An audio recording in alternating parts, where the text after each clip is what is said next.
The Trump campaign and Russia's ambassador, but after months of denying any campaign contacts, the president is dismissing the controversy as a witch hunt. Far enough? Democrats say Attorney General Jeff Sessions did not go far enough in recusing himself from any campaign investigations tonight. They want him to come back before Congress to answer for what they call a lie during his confirmation. NAACP Sessions, in the middle of the controversy over his Russia contacts, the Attorney General now sits down with the head of the NAACP. Is he going to ease up on civil rights enforcement? I'll talk to the president and CEO, Cornell William Brooks. And I won't be back.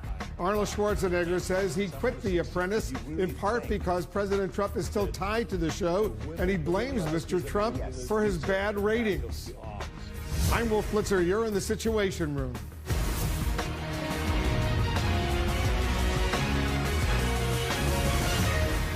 With Attorney General Jeff Sessions under fire for not disclosing his campaign contacts with Russia's ambassador, new details are now emerging of such contacts by other members of the Trump campaign team, including the president's senior advisor and son-in-law, Jared Kushner.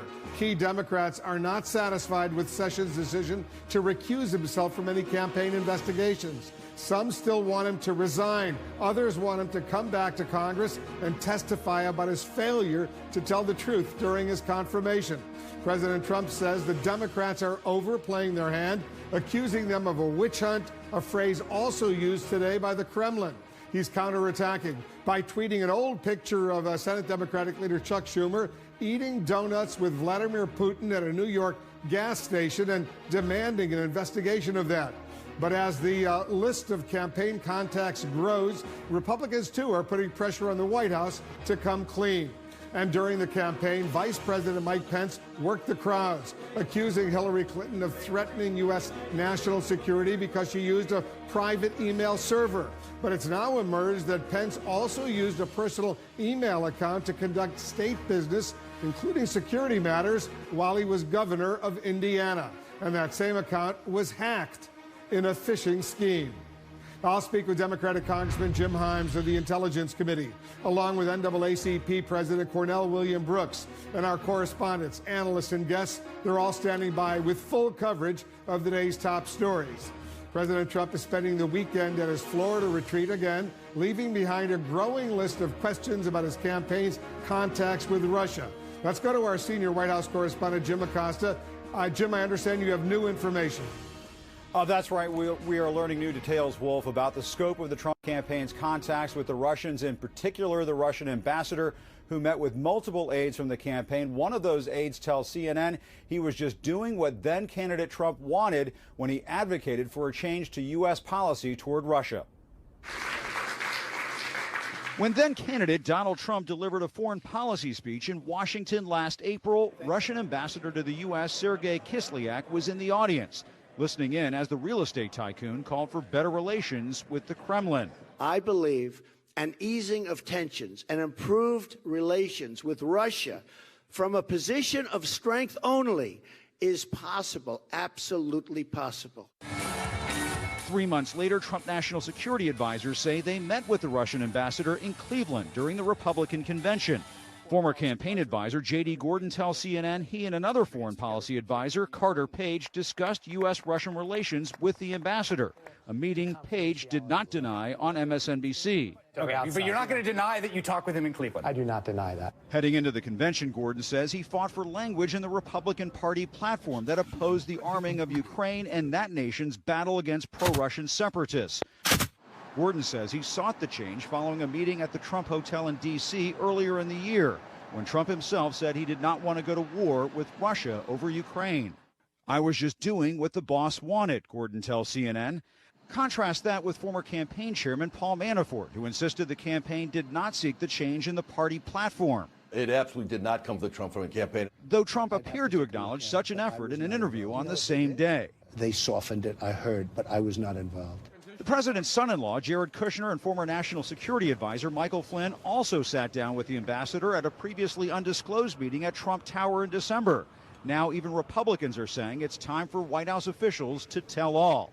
I think everybody who's had contact with the Russians need to get in a practice of oversharing.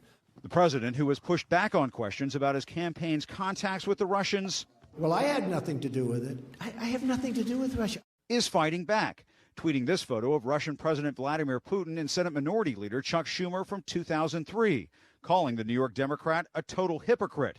Schumer responded he's willing to talk about his contact with Putin under oath, asking the president, would you and your team? I have recused myself in the matters that deal with the Trump campaign. Democrats warn Attorney General Jeff Sessions' recusal from the Russia investigation may only be the beginning. The recusal is an admission that something was wrong. Russia is not the only headache for the White House. As it turns out, CNN has confirmed Vice President Mike Pence used a private email address when he was governor of Indiana, even as he was joining in on the Trump campaign's criticism of Hillary Clinton for her email practices. I'm very confident that our email practices were in full compliance. There's no comparison whatsoever between Hillary Clinton's practice. Now, the White House is definitely seeking some separation between the president and his team when it comes to Russia during the campaign. A White House spokeswoman said just today, Wolf, that the president had, quote, zero involvement with the Russians. Wolf. All right, Jim, thank you. Jim Acosta over at the White House. After rushing at first its failed attempt at a travel ban, citing urgent national security reasons, the Trump White House has now failed to issue a replacement, at least not yet, even as a new Homeland Security report may undercut the rationale for such a ban. Let's go to our senior White House correspondent, Jeff Zeleny. What's the holdup, Jeff? Well, that is a great question. We're ending the 6th week of this administration here, and we have heard time and time again that the president will be signing a new travel ban. Well, that simply is not happening as we're entering the close of business here yet on this Friday. The White House initially said that they were going to hold back a day after that speech earlier this week to Congress. He was scheduled to sign it on Wednesday. They said they were going to hold off a bit, but now they're still holding off. Now, the question here on this, yes, there were legal challenges. Yes, there are issues inside other agencies here. But what happened to the urgency that the president talked about? Those given the high honor of admission to the United States should support this country and love its people and its values. We cannot allow a beachhead of terrorism to form inside America. We cannot allow our nation to become a sanctuary for extremists.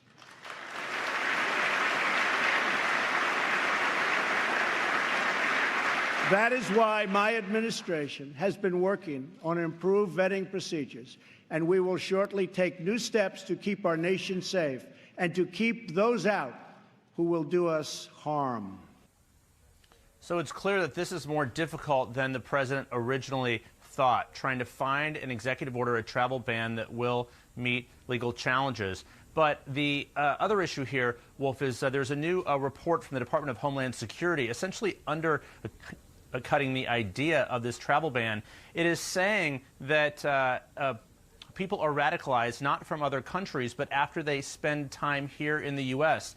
It looked at 88 different people, and it is a sign here that the majority Muslim countries the president was initially targeting in that first ban, which we believe he will be including most of them in the second one, it may not have the same effect he was talking about, Wolf. So now we do not know if it's coming next week. One administration official said this is still the president's plan to do it, but stay tuned on when that actually gets signed and when it happens, Wolf. Well, you will do that. Thanks very much, Jeff, for that report. Jeff Zeleny reporting. Joining us now, Democratic Congressman Jim Himes of Connecticut. He's a member of the Intelligence Committee. Congressman, thanks for joining us. Hello, Wolf. CNN has learned that Trump National Security Advisor J.D. Gordon met with the Russian ambassador Kislyak during the Republican National Convention in Cleveland in July, along with Trump advisors at the time, Carter Page and Waleed Ferris. You've been briefed. Were you aware of these meetings? I wasn't aware of those meetings in particular, but it is, of course, part of a much larger issue, which is that there have been meeting after meeting after meeting with Jeff Sessions, with Michael Flynn, now with these other advisors. all kinds of people associated with the Trump campaign, which, by the way, in and of itself, and this is why the president's tweet about Schumer and about Pelosi are really pretty silly, there's nothing wrong with meeting with a Russian ambassador. In fact, it's the Russian ambassador's job to meet with people. What is wrong is when you then misrepresent or lie about it the way Michael Flynn did and subsequently Jeff Sessions did. And of course, in the context of this administration, when we know that Russia interfered with our election for the purpose of helping to elect Donald Trump, you have a lot of questions. Do these meetings, though, concern you specifically about anything improper? Well, as one of the people on the investigative committee in the House, I don't want to say yes or no. And let me draw a distinction between that and what the chairmen who run the two committees, Devin Nunes and Senator Richard Burr, did last week when they were out there saying, gosh, I haven't seen anything just yet. It's incumbent on those of us who are doing that investigation to be very clear that there's not necessarily anything wrong with those meetings. There are questions. Why is the White House sort of denying that they occurred? Why are they defending the inaccuracies that both Flynn and Sessions put forward instead of saying, hey, let's get to the truth? So, no, those meetings aren't inherently necessarily a problem, and that's why we have an investigation to find out whether anything improper occurred related, of course, to the hack of the election. President Trump's senior advisor, his son-in-law, Jared Kushner, and former National Security Advisor Michael Flynn, we now know they met with the Russian ambassador in New York City at Trump Tower back in December. Were you aware of that meeting? Well, that's been reported in the news, so other than in the news, were you aware through other channels that meeting was going on? Yeah, well, if I got to be a little careful about stuff that I might have learned behind closed doors, but now obviously we're all aware of it. Does that concern you, that specific meeting at Trump Tower? Well, when it's Michael Flynn involved, I'm particularly concerned because, of course, Michael Flynn very simply lied to the public, lied to the vice president about his contacts with Russia. Why would somebody lie? Somebody lies to obfuscate something that is, probably not on the up and up. So when Michael Flynn is involved in particular, there's no longer any argument about Michael Flynn the way there is about Jeff Sessions, because in fact the White House fired him from his position as National Security Advisor. Yes, of course, the nature of those meetings is now on the very long list of things that the investigation needs to look into. Have you seen the transcripts of any of the conversations that Michael Flynn had with the Russian ambassador, for example, or any other conversations? Wolf, again, I'm not going to comment on things that happen behind closed doors, but you should know that this investigation that is underway in the House is going to have access to all of that. So correct me if I'm wrong, but it sounds like the transcripts finally have been provided to the committee. You don't have to tell us what were in the transcripts because presumably that's classified, but just the notion of whether or not there are these transcripts and you were allowed to see them, can you confirm that?